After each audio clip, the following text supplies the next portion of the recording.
वालिद ने लॉन्च का नाम जिना रखा। यह खूबसूरत और कुशादा लॉन्च थी। इसको पानी में उतारते वक्त मेहमानों में खजूरें तकसीम की गई।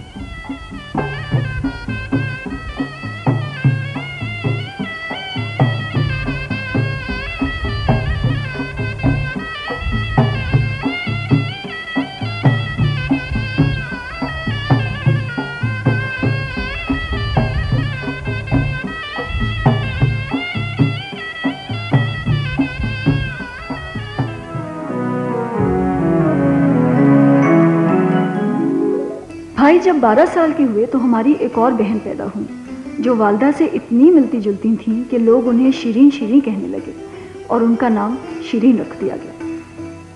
भाई जब 15 साल के हुए तो अचानक बैरूनी कंपनियों ने अदायगी बंद कर दी और वालिद के कारोबार को खसारा होने लगा।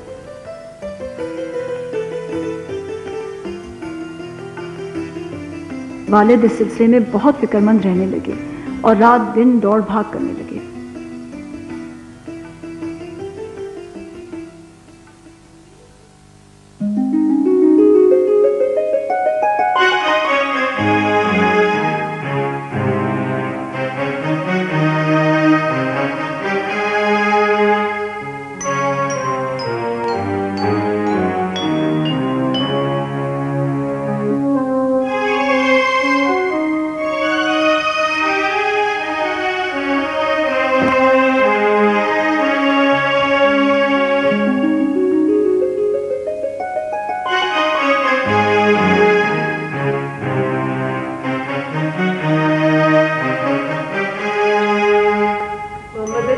पापा आ गए?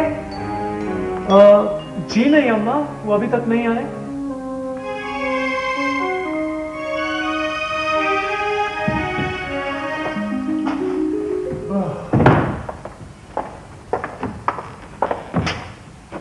अस्सलाम वालेकुम पापा। वालेकुम अस्सलाम।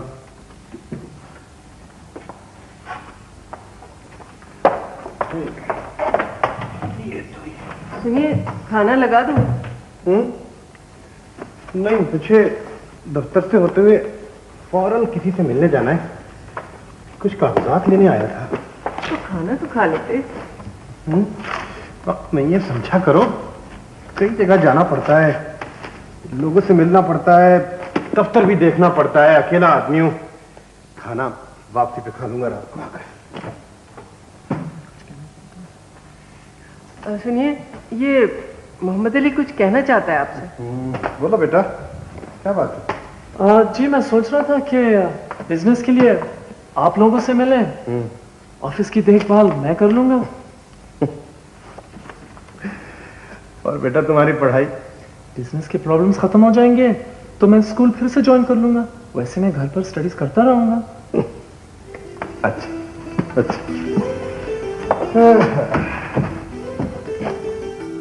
भाई चूंकि बचपन ही से ज़हीन थे, इसलिए उन्होंने बहुत जल्द दफ्तर की जिम्मेदारी संभाल ली और वालिद बैरूनी कंपनियों से मसाइल तय करने में मसरूफ हो गए। लेकिन बात ना बनी और कंपनियों से मुकदमेबाजी शुरू हो गई। अस्सलाम वालेकुम पापा। वालेकुम अस्सलाम। देखना जरा जी। अरे ये मुकदमेबाजी ने तो थका दिया। ये कोर्ट केसेस तो कई साल चलेंगे। अरे चलते था। तो मैं फिर दाखिला ले लेता हूँ। दाखिला? हाँ, तुम फिर से पढ़ाई शुरू कर दो। मुझे तो अब सिर्फ मुकदमा से ही निपटना है। लाओ। अरे हाँ भाई, मैं तुम्हें एक बात बताना तो भूल ही गया। जी, वो क्या?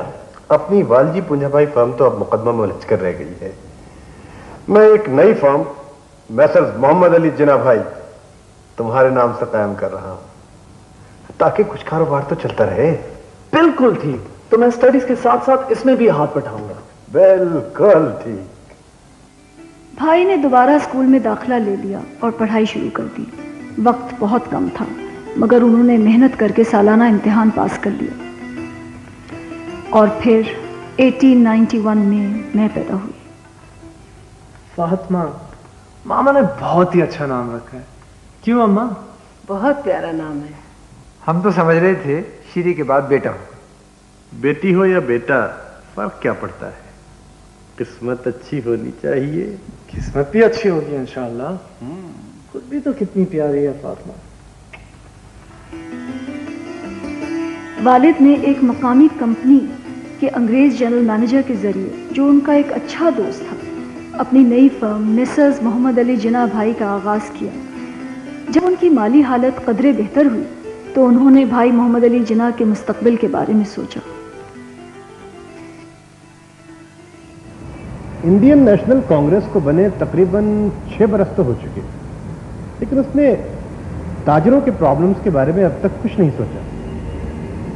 कांग्रेस एक पॉलिटिकल पार्टी है और अभी सोशल वर्क के लिए इसके पास वक्त नहीं। ये सोशल वर्क तो नहीं है। खैर, मैं दरअसल अपने बेटे की हायर स्टडीज के बारे में आपसे मशवरा करना चाहता था। Very good. फिर क्या प्लान्स हैं आपके?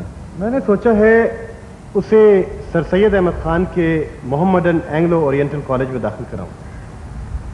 आखिर उसे एस्टेब्लिश हुए भी तकरीबन 14 बरस हो चुके हैं। It's a good college, you know, I have heard a lot about it. वैसे अगर आप चाहें तो मैं आपके बेटे को अपने लंदन हेड ऑफिस में 3 साल के लिए अप्रेंटिस के तौर पर भेज सकता हूं। ऐसा हो सकता है? I don't see any reason why not. वहां आपके बेटे को बिजनेस मैनेजमेंट की ट्रेनिंग दी जाएगी जो बाद में आपके बिजनेस में ही काम आएगी।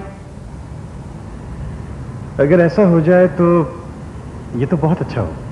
ठीक है, मैं अपनी लंदन हेड ऑफिस बात करता हूं। Thank you. अंग्रेज जनरल मैनेजर ने हेड ऑफिस बात की और भाई के लंदन जाने के मामला तय कर दिए। लेकिन जब वालिद ने अम्मा को बताया तो उन्होंने रो रो कर बुरा हाल कर लिया। 3 साल के लिए और इतनी दूर, मैं अपने बेटे से 3 हफ्ते भी अलग नहीं रह सकती। ओहो, तुम समझती क्यों नहीं हो मिठी?